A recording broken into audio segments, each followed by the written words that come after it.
Assalamu alaikum, ladies and gentlemen. Welcome back. So, our today's topic is developing and organizing ideas while writing. ठीक है, मतलब आप जब लिख रहे होते हैं तो आपने किस तरह से अपने आइडियाज़ को डेवलप करना है, उन्हें ऑर्गेनाइज करना है, किस वे में लिखना है। तो इन सारी चीज़ों को हम आज के लेक्चर में देखेंगे। ये सारी चीज़ें जानने के लिए लेक्चर को लास्ट तक लाजमी देखिएगा। So without wasting any time, let's dive into it. Okay, so the very first thing is understanding the writing process. सबसे पहले तो हमें पता होना चाहिए कि राइटिंग का प्रोसेस क्या होता है। ये वैसे हम पहले एक लेक्चर में डिस्कस कर चुके हैं। अगर आपने वो नहीं देखा तो इसी प्लेलिस्ट में आपको मिल जाएगा, वो देख लीजिएगा। ठीक है, बाकी मैं उसका एक ब्रीफ सा आपको दोबारा एक रिवीजन करवा देती हूँ। ठीक है, तो राइटिंग में टिपिकली ये स्टेज जो हैं वो 4 स्टेजेस होती हैं। ठीक है, the very first one is pre writing. Pre writing का मतलब होता है आपको ब्रेनस्टॉर्मिंग करना, रिसर्च करना, आउटलाइनिंग करना। ये सारे जो होते हैं ना, वो प्री राइटिंग फेज होता है। ठीक है, सेकेंड इज ड्राफ्टिंग। ये putting your ideas into sentences and paragraphs, मतलब आपके जो भी आइडियाज़ थे आपने उनको अब सेंटेंसेस और पैराग्राफ्स की फॉर्म में लिखना है। Next is revising. Revising mean refining your content and improving clarity and coherence. मतलब अपना जो कंटेंट है, आपने पैराग्राफ्स और सेंटेंसेस लिख लिए, अब उन्हें रिफाइन करना है कि कौन सा आपके लिए ज़्यादा फ़ायदेमंद है, कौन सा सूटेबल नहीं है। इन सारी चीज़ों को देखना है। The last one is editing. Editing में आपने जो भी आपकी ग्रामेटिकल मिस्टेक्स हैं उन्हें करेक्ट करना होता है। आपकी स्पेलिंग मिस्टेक्स, आपकी पंचुएशन एरर्स, जो भी आपके सेंटेंस स्ट्रक्चर, कोई भी इस तरह की मिस्टेक्स है तो आपने उनको ख़त्म करना होता है। ठीक है, सो आज हम जो ये लेक्चर हमारा जो है, इसमें हम फोकस किस पे करेंगे? प्री राइटिंग फेज पे। ठीक है, सो सबसे पहले तो हम प्री राइटिंग में ब्रेन स्टॉर्मिंग टेक्निक्स देख लेते हैं। ठीक है, इसमें हमारे पास 3 टेक्निक्स की हम बात करेंगे। The very first one is free writing. Free writing में क्या है कि set a timer for 5 to 10 minutes. आपने सबसे पहले अपना फ़ोन उठाना है, उस पर टाइमर लगाना है 5 से 10 मिनट का। ठीक है, इट डिपेंड्स ऑन यू कि आपने कितना टाइम का लगाना है। And write whatever comes to your mind about your topic without worrying about grammar और coherence. This help unlock creative ideas. आपने क्या करना है कि आपने पेज पेंसिल लेनी है। ठीक है, 5-10 मिनट का आपने टाइमर लगाना है और आपने आपके माइंड में जो आ रहा है आपके टॉपिक के रिलेटेड, फॉर एग्जांपल आपका टॉपिक है यूएस एंड चाइना। ठीक है, तो उसके बारे में जो जो चीज़ें आपके माइंड में आ रही हैं आप बस वो लिखते जाओ। आपने लिख लेना है सारी चीज़ें ना। लिखने के बाद आपने कोई टेंशन नहीं लेनी कि ग्रामेटिकल मिस्टेक हो रही है, आपके आइडियाज़ ठीक नहीं हैं, क्लियर नहीं है, क्लैरिटी नहीं है, कोहेरेंस नहीं है। आपने इन चीज़ों की टेंशन बिल्कुल नहीं लेनी है। बस आपने एक दफ़ा लिख लेना है। इससे आपकी जो है वो क्रिएटिविटी इंक्रीज होगी। ठीक है, उसके बाद सेकंड आपका आ जाता है माइंड मैपिंग। माइंड मैपिंग में आपने क्या करना है कि create a visual representation of your ideas bye jotting them down in a hierarchical and interconnected manner. This technique helps identify relationships between concepts. आपने फ्री राइटिंग कर ली, उसके बाद आ जाता है माइंड मैपिंग। माइंड मैपिंग में आपने ये करना है कि आपने जो भी आइडियाज़ थे आपके, उन्हें विजुअल फॉर्म में विजुअल रिप्रेजेंटेशन आपने कर देनी है अपने आइडियाज़ की। ठीक है, उसमें आपने डिफरेंट स्ट्रक्चर्स बना लेने हैं कि ये चीज़ इससे लिंक है, ये आइडिया इससे लिंक है।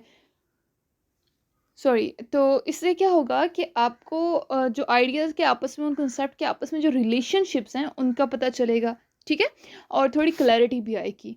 उसके बाद हमारे पास third one is listing. Listing में आपने क्या करना है? Making a list of all the points related to your topic. अब आपने वो वाले पॉइंट्स उठाने हैं जो आपके टॉपिक के रिलेटेड हैं।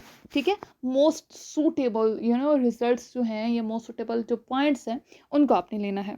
The simple technique can lead to unexpected insights. ठीक है, मतलब ये भी बहुत फ़ायदेमंद होगी आपके लिए। तो ये 3 चीज़ें आपने करनी है ब्रेनस्टॉर्मिंग टेक्निक्स में। ठीक है, ब्रेनस्टॉर्मिंग में क्या क्या करना है मैं रिपीट कर देती हूँ। आपने फ्री राइटिंग करनी है, माइंड मैपिंग करनी है और लिस्टिंग करनी है। अब हम नेक्स्ट पे चलते हैं, identifying your audience and purpose. The most important thing, आप कोई भी स्पीच दे रहे हो, कोई भी राइटिंग है, वट एवर इट इज़, आपको जो माइंड में रखने की ज़रूरत है वो ये है कि आपकी ऑडियंस क्या है, उनका पर्पस आपका क्या है। तो ये सारी चीज़ें। ठीक है, अंडरस्टैंड योर ऑडियंस, आप अपनी ऑडियंस को समझें। एंड पर्पस, कि आपने लिखने का, आपका जो लिख रहे हो इसका मकसद क्या है। As vital for effective idea development, ask yourself, आपने खुद से ना 2 सवाल लाजमी करने हैं। Who will be reading my writing, कि आप जो लिख रहे हो इसे पढ़ेगा कौन, ये पहला क्वेश्चन खुद से करना है। दूसरा, what do I want to convey to my audience, कि मैं ऑडियंस को क्या कन्वे करना चाहती हूँ। ये दो क्वेश्चन आपने लाजमी करने हैं खुद से, उसके बाद आपने कोई भी अपनी जो राइटिंग है वो लिखना स्टार्ट करनी है। Fine. Next is creating a strong thesis statement. Thesis statement बहुत इंपॉर्टेंट होती है। ये भी मैं पहले एक लेक्चर में आपको डिटेल समझा चुकी हूँ, आप प्लेलिस्ट में उसे भी चेक कर सकते हो, ठीक है। तो a thesis statement serves as the backbone of your writing, ये आपकी राइटिंग की बैकबोन के तौर पे सर्व करता है, ठीक है। मतलब रीढ़ की हड्डी, अगर बैकबोन ही ना हो तो पूरी बॉडी की कोई सपोर्ट नहीं होगी, आप बैठ नहीं सकोगे, चल नहीं सकोगे। तो बैकबोन जो है वो बहुत ही इंपॉर्टेंट होती है, ठीक है। It encapsulates the main idea and argument you want to convey to your audience. मतलब थीसिस स्टेटमेंट में पता चल जाता है कि आपका मेन आइडिया क्या है, आपका आर्गुमेंट क्या है, क्या चीज़ है जो आप ऑडियंस को कन्वे करना चाहते हो, ठीक है। A well crafted thesis statement provide clarity and direction to your writing. अगर आपने एक वेल क्राफ्टेड थीसिस स्टेटमेंट लिखी है तो उससे क्या होगा कि आपके एक तो आपको क्लैरिटी मिलेगी और आपको डायरेक्शन मिल जाएगी कि किस डायरेक्शन में आपने लिखना है, ठीक है। Making it easier to organise your ideas, उससे फिर क्या होगा कि आप अपने आइडियाज़ को ईजिली ऑर्गेनाइज कर पाओगे, क्योंकि आपको पता होगा ना कि मैंने इस डायरेक्शन में जाना है, ऑपोजिट वे में नहीं जाना, ठीक है। Okay, so the next thing is outlining your writing. ये भी बहुत इंपॉर्टेंट है, आपने अपनी जो राइटिंग है उसे आउटलाइन करना है। And outline acts as a road map for your writing. मतलब जो आउटलाइन होती है वो आपके पूरे जो होते हैं रोड मैप वो बना देता है, ठीक है, कि आपने किस रास्ते पे जाना है और किस वे में जाना है। थीसिस स्टेटमेंट जिस डायरेक्शन बताती है और जो आउटलाइन है वो आपका पूरा रोड मैप बनाती है, ठीक है। It helps you organise your ideas logically and ensures a smooth flow of information. एक स्मूथ फ्लो रहता है इससे इंफॉर्मेशन का, ठीक है। A standard outline consist of, एक कोई भी स्टैंडर्ड किस्म की आउटलाइन है उसमें तीन चीज़ें तो होंगी ही होंगी, ठीक है। The very first one is introduction, आपने इसमें इंट्रोड्यूस करवाना होता है। इसमें आपकी हुक आ जाती है, हुक को आई कैचर भी कहते हैं, आई ग्रैबर या अटेंशन ग्रैबर भी कहते हैं, ठीक है। उसके बाद आपने बैकग्राउंड इन्फॉर्मेशन और थीसिस स्टेटमेंट, ये सारी आपकी इंट्रोडक्शन में आ जाते हैं। देन बॉडी पैराग्राफ्स, इसमें डिफरेंट पैराग्राफ्स होते हैं, इट डिपेंड्स कि आप क्या लिख रहे हो, उस हिसाब से ये डिसाइड होता है, ठीक है। उसके बाद आ जाता है कंक्लूजन, इसमें आप अपने मेन पॉइंट्स को समराइज कर देते हो और अपनी जो थीसिस स्टेटमेंट थी उसी को आप रीस्टेट करते हो, लेकिन इन अ डिफरेंट वे। आपने हमेशा याद रखना है कि कंक्लूजन में आपने कोई न्यू बात नहीं करनी है, वही जो आपकी थीसिस स्टेटमेंट थी उसी को आपने रीस्टेट कर देना है। समझ आ गई? तो आपने अपनी राइटिंग की आउटलाइन लाजमी दिया करनी है, ठीक है, ताकि पहले ही आपके जो रीडर्स हैं उन्हें पता चल जाए कि आपने क्या क्या इस चीज़ में बताया है, ठीक है।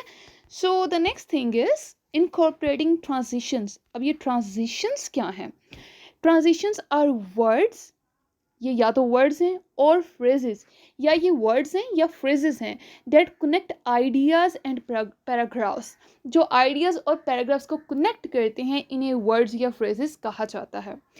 Facilitating a smooth transition between different sections of your writing, आपकी जो राइटिंग के डिफरेंट सेक्शंस हैं उनके दरमियान एक स्मूथ किस्म की ट्रांजिशन देता है ये, ठीक है। कॉमन ट्रांजिशन वर्ड्स इंक्लूड, यहाँ पे कुछ एग्जांपल्स दी हुई हैं, इन्हें देख लें।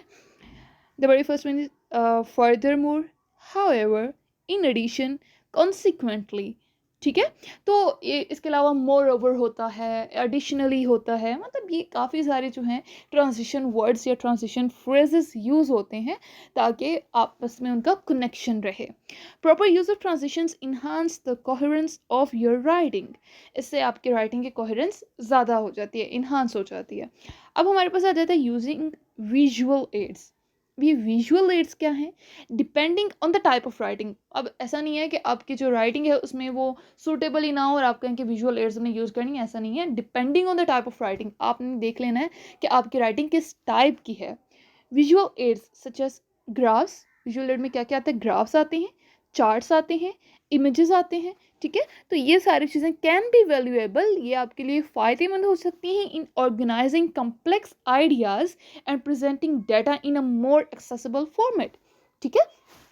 आपके जो कम्प्लेक्स आइडियाज़ हैं आप उन्हें चार्ट्स की फॉर्म में दिखा सकते हो, आप उन्हें ग्राफ्स की फॉर्म में दिखा सकते हो, ठीक है, इमेजेस की फॉर्म में दिखा सकते हो, और उससे क्या होगा आपके ऑडियंस को ज़्यादा अच्छे से समझ भी आ जाएगी। लेकिन हमेशा ख्याल रखना है कि आप किस तरह की राइटिंग में उन्हें यूज़ कर रहे हो। Visuals also make your writing more engaging and memorable to your audience, या और for your audience। तो इसका मतलब ये हुआ कि आपकी जो ऑडियंस है, हमेशा ये इंसान की नेचर है, ये उसमें बाय बॉर्न उसमें ये चीज़ होती है कि जो है जो चीज़ें आपके सामने विजुअल फॉर्म में होती हैं ना, ठीक है, पिक्चर हो गई, इमेज या ग्राफ्स या चार्ट्स, वो ज़्यादा याद रह जाते हैं, ज़्यादा अच्छे से आपको याद हो जाते हैं, बजाय ये रिटन फॉर्म में जो चीज़ें होती हैं उनको याद करने के। ठीक है, उसके बाद हमारे पास लास्ट यहाँ पे आ जाते हैं revising and refining your ideas. हमेशा याद रखना कि राइटिंग हमारे पास आइटरेटिव प्रोसेस है। मतलब ये ऐसा नहीं है कि आपने एक दफ़ा कंप्लीट किया और बस ये बात ख़त्म, ये आइटरेटिव प्रोसेस है, आइटरेशन में चलेगा। ठीक है, once you have a draft, आपने ड्राफ्ट बना लिया, revise your content for clarity. Draft बनाने के बाद उसे रिवाइज करो, ठीक है, क्लैरिटी के लिए, कंसाइजनेस के लिए और कोहेरेंस के लिए। ठीक है, उसके बाद check if your idea flow logically and support your thesis statement. आपने क्या करना है कि आपने चेक करना है कि आपके आइडिया क्या लॉजिकली सही फ्लो में वो जा भी रहे हैं या नहीं, और आपके जो सारे आइडियाज़ हैं वो आपकी थीसिस स्टेटमेंट को जो है वो सपोर्ट कर रहे हैं या नहीं, और अगर नहीं कर रहे तो उन्हें वहाँ से रिमूव कर देना है। Seek feedback from your peers और mentors to gain valuable insights and improving your work further। अब इसके बाद एक और इम्पॉर्टेंट काम ये कर सकती हो कि आप अपने जो पेयर्स हैं, आपके साथी जो हैं, या आपके कोई भी मेंटोर है, कोई टीचर है, कोई भी पर्सन है, उससे फीडबैक ले सकते हो। आप अपनी राइटिंग उन्हें शेयर करो, उनसे फीडबैक लो कि इसमें क्या क्या मिस्टेक्स हैं, क्या चीज़ें मुझे इंप्रूव करनी चाहिए। तो उससे क्या होगा कि आप जो है अपनी राइटिंग को और ज़्यादा अच्छे से इम्प्रूव कर सकोगे। So that's it for today. I hope कि ये सारी चीज़ें आपके लिए काफ़ी हेल्पफुल होंगी और आपको समझ भी आ गई होंगी। अगर कोई भी चीज़ समझ नहीं आई है तो feel free to ask me in the comment box. And thanks for today.